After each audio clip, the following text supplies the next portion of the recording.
Buenas, mis amados hermanos. Yo he pensado mucho para dirigirme, para hablar de este tema que en los últimos días ha copado la atención del público hablando sobre los falsos profetas y esto.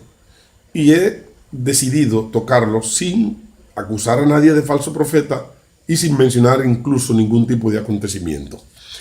Solamente me voy a referir a lo que dice la Biblia sobre las situaciones de los falsos profetas de los últimos tiempos, sin dirigirme a ninguno en específico, y sobre lo que es verdaderamente un cristiano y qué tenemos que hacer. Hermanos, yo tengo 7, voy para 8 años en el Evangelio, y a lo único que me he dedicado es a escudriñar las Escrituras para que a mí nadie me engañe. Y hay algo, a veces la Biblia tiene cosas que me impactan. Y yo digo, pero ven acá. Pero si la Biblia dice en Mateo 24 que en los últimos días vendrán muchos falsos profetas y a muchos engañarán, entonces nosotros los evangélicos no somos dignos de analizar esta palabra para darnos cuenta quiénes son esos falsos profetas. El evangélico que no fija su atención en el hombre que viene vestido de profeta donde él, haciéndose pasar por profeta, y que Dios lo usa en milagros y prodigios, y no analiza el profeta, entonces el evangélico que no analiza si este hombre viene de Dios o es uno de los falsos que dice la Biblia en los últimos tiempos, entonces este evangélico es un loco. ¿Por qué? Porque tú no haces nada con ser un evangélico que cree en Cristo, que te va a la iglesia y te deja engañar de un falso profeta. Como dice la Biblia, a muchos engañarán. Escuche bien, yo no estoy acusando a nadie, ni estoy diciendo que nadie es falso profeta, porque lo primero que me dije fue, no voy a hablar en contra de nadie. Pero vámonos a algunos puntos de la Biblia para darnos cuenta. Vámonos con el ministerio de Jesús.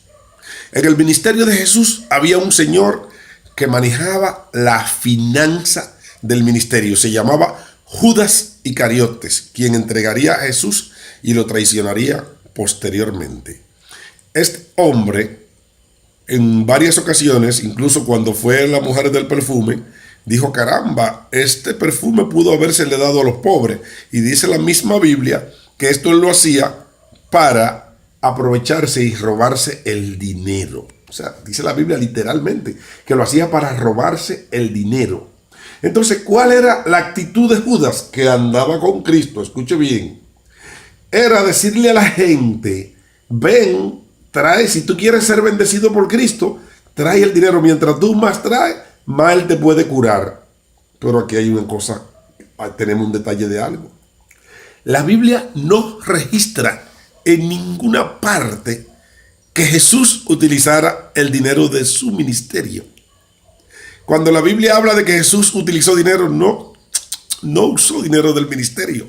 Lo que significa que Jesús probablemente, como el dinero que producía su ministerio, lo administraba Judas y era producto de la maldad en muchísimos casos, claro, en otros no. Entonces Jesús optó, y no nos revela en ninguna parte de la Biblia, que él lo haya usado por cuando necesitaba algo utilizar al Padre. Envíame dinero, envíame comida, envíame esto.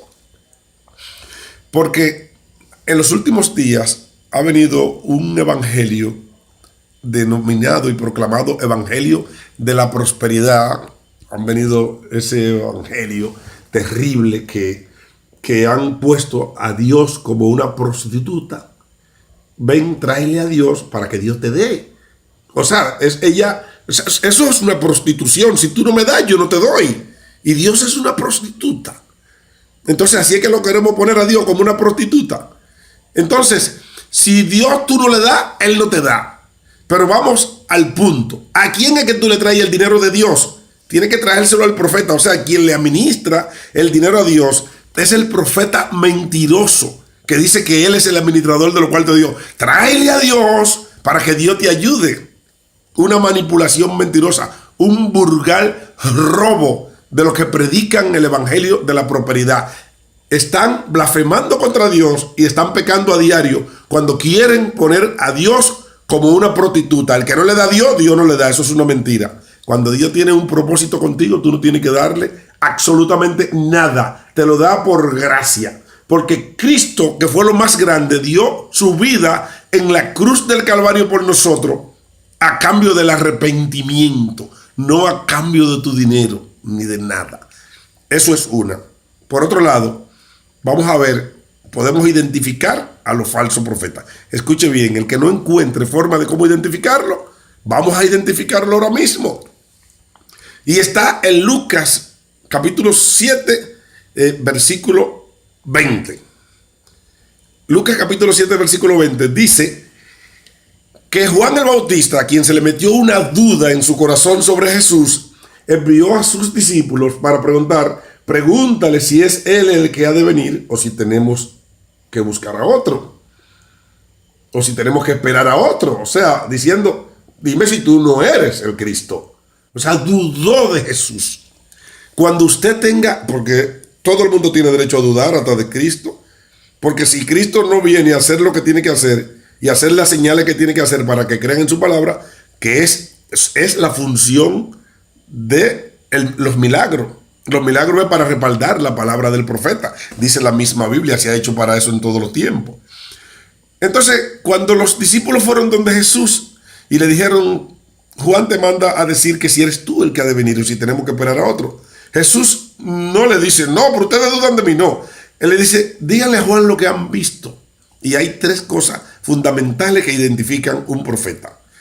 Los ciegos ven, los mudos hablan y los muertos resucitan.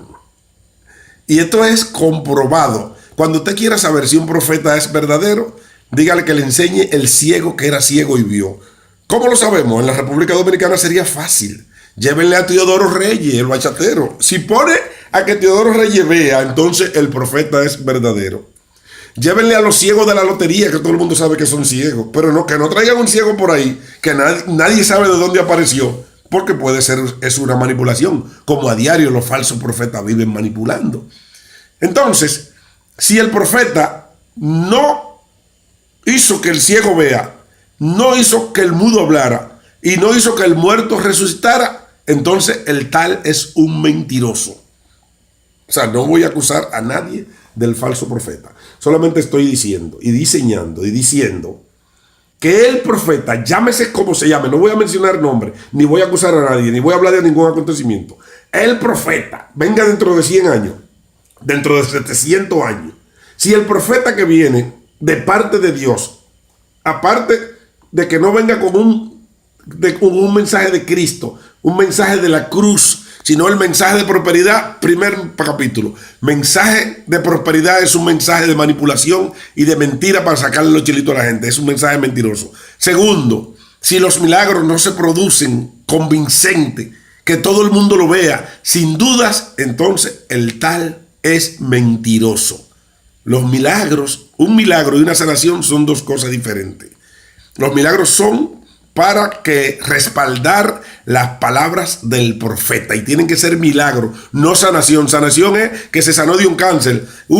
Dios hace milagros. Los milagros que el hombre hace a través de Dios, porque Dios no hace milagros, el hombre a través de Dios, porque un milagro es algo que está por encima de la capacidad del que lo hace.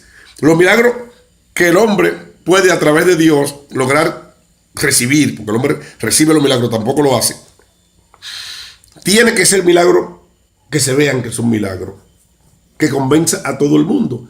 No puede ser de que un pie torcido, porque un pie torcido lo cura rehabilitación. Tiene que ser algo que el hombre no pueda curar, que lo cure Dios. Ni puede ser de que un milagro de curar cáncer, porque el cáncer no se ve si se curó o si no se curó y después con el tiempo se olvida. Tienen que producirse ahí. Y si el tal no produce los milagros, es un falso profeta. No quiero decir que nadie sea falso profeta, sino las señales para descubrir que alguien es un falso profeta.